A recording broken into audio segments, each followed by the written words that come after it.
on recipes. If it's like this, click on here to open the drop down and then head to recipes right below it. This is where you will see a list of the recipes. And to add a recipe from here, you want to click on add recipe. Make sure that you're leaving it active, because if not, if this is disabled, then it's not active. You can add a recipe name. Something that is required is the title. You can add a description, which is optional. And then here is the ingredients setup. You can also set a timer for each ingredient. This is optional, you don't have to do it. But what is not optional is the ingredient name, the quantity of the ingredient, the unit, and then you have a drop down here that will show you if you want to do it on pound, ounce, gram, kilogram, grain, cup, pint, etc.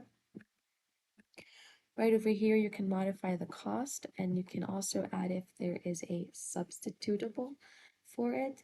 You want to add the prep time, the cook time, and the serving time. Once you go down here, you can also create an inventory item for the recipe.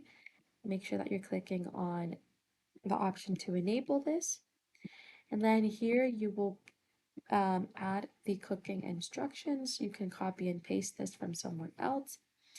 And then last but not least, you want to make sure that you're clicking on the add button right over here.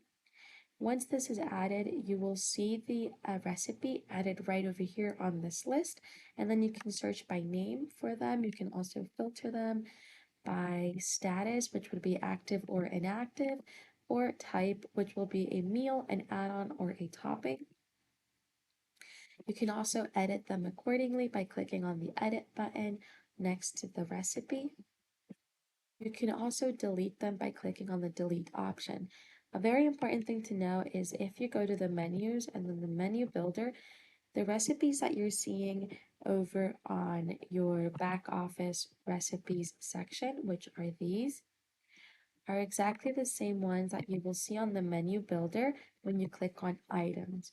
These will be the exact same ones. You can also add items over here, and then you can choose if you want to create the recipe from the recipes that you've created, or you don't want to add one. So you can click no, item does not have a recipe, or yes, create a recipe for this item.